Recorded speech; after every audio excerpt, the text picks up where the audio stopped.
ladies and gentlemen. It definitely has been more than a little bit of a hiatus. Had some issues, but we're not going to get into that. Instead, Blu-ray covered in spider webs. That's cool. There's so much activity in here now that there's, can't see it, but it's spider web infestation in here. But enough about that. I'm here to speak about the legendary 3-6 Mafia Mystic Stylez from 1995. And I found one Lucy here, Dunhill International. Picked these up at a tobacco shop. Now, I did smoke about 500, in between 500 cigarettes through my relapse period. I quit, because I quit every day. But I did find these, so we'll do this one, you know, and I'll talk about this album. Now, 3-6 Mafia are legends in the game. I'm sure they don't need an introduction at all. And Mystic Stylez is their breakout debut album. But even beforehand, I'm sure a lot of people know that they had tapes. DJ Paul had tapes, Juicy J had tapes, everybody and their fucking mother had a tape. Didn't even Gangsta Boo have a tape? Like, everyone had a tape. And I don't have a lighter, so we're doing this number.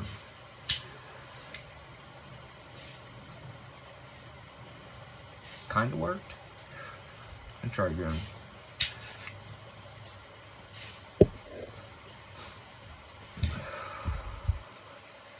Not menthol, but it'll do.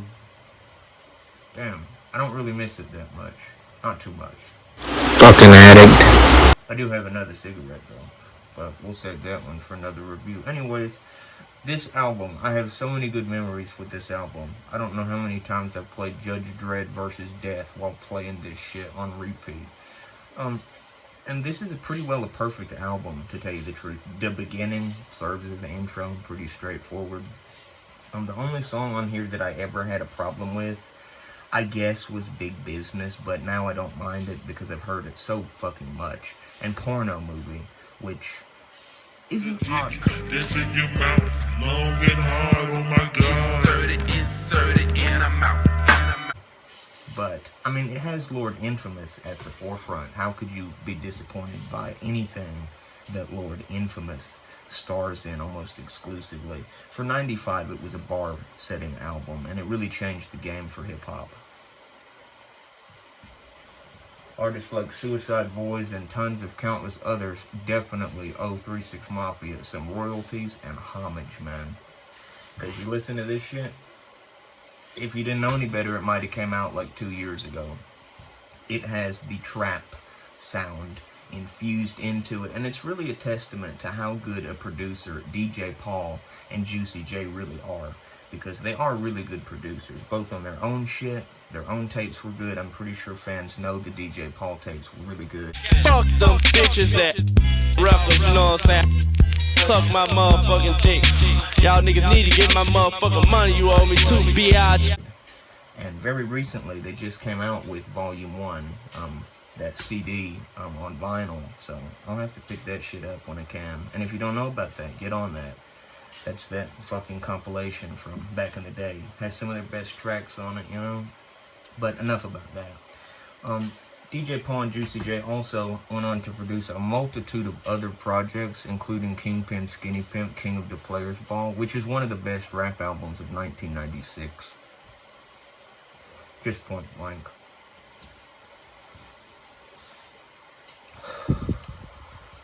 Some of the best tracks on this album are probably The Summer, In the Game, Sweet Robbery, and I really used to not like All for Nothing, or what is it? All or Nothing. I used to really not like that track, but I've come around on it a lot. The beat is really hollow sounding, and it reminds me of like being trapped in like a bus. Maybe that's just because I got in trouble in middle school and had to clean the bus so many times that sound echoes from the back to the front. Really reminds me of that song. But nonetheless, a stellar song. Every song on here is really, really good. Like I said, I've grown pretty accustomed to it. There's not one on here where I'm like, fuck that shit. And this is probably a bootleg or something like that. I don't know if it's an original. CDs in the aughts, they were probably bootlegged to hell and back.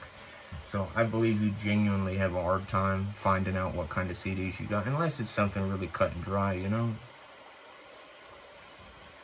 But the rapping on here, the features are really great. Playfly shows up on here.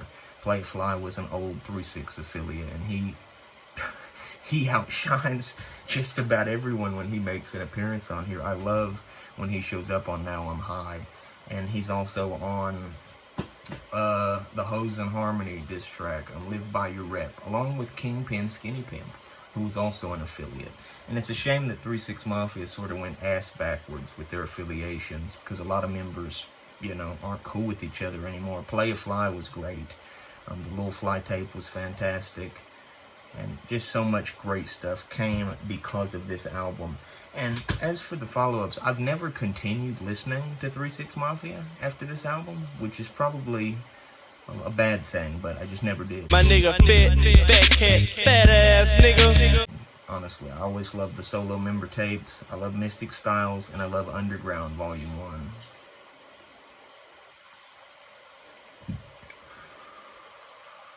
In terms of production, though, the beats on here are very slick, very, very trap sounding, very modern sounding. You can easily hear how this album influenced today's generation of hip-hop music. It's so easy. And even before then, you can't even really entirely credit 3-6 Mafia. Basically, the whole South, you know, Memphis specifically, definitely popularized that sound. And it goes far beyond just 3-6 Mafia or DJ Paul and Juicy J. You got Tommy Wright, DJ Sound, Blackout. You know, I could go on and on and on about that.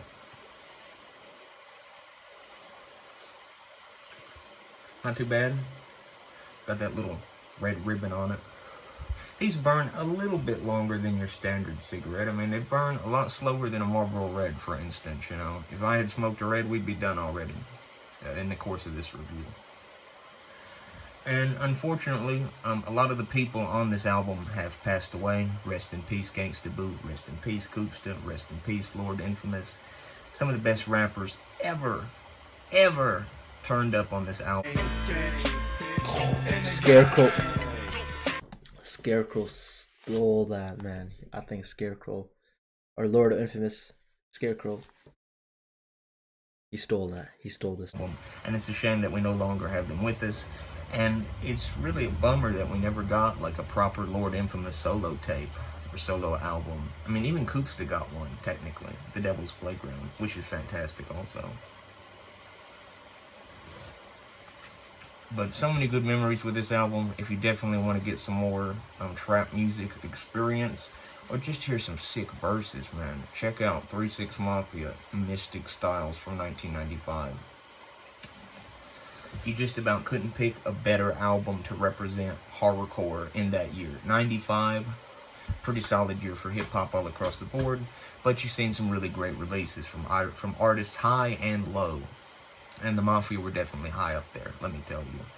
As for what they do now, and as for the stuff they did later, I don't know about that. People seem to like them, but it doesn't really matter. This album cemented them as legends, and anything they did has to answer to Mystic Stylez.